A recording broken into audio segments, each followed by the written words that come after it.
Hello, kamamshis! Time check po tayo at ayan ang aking mag-ama ngayon. Naka-ready na po sila, inaantay na lang po ako. Ako ang huling naligo sa amin. Kaya cellphone time sila.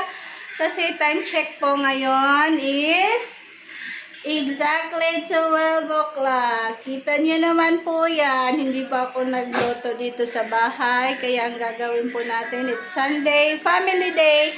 Mag-out po tayo. Family day po. Titingnan natin ang plan po natin ngayon. Pupunta po tayo sa church. Tapos, magpipiknik po tayo. Bibili lang tayo ng chicken tsaka pizza sa Landers. Lunch, merienda na po natin yan.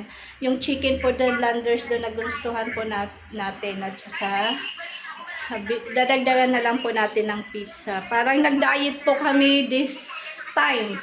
Hindi kami nag-breakfast, waiting kami for lunch. And, antayin nyo na lang po ang aming adventure.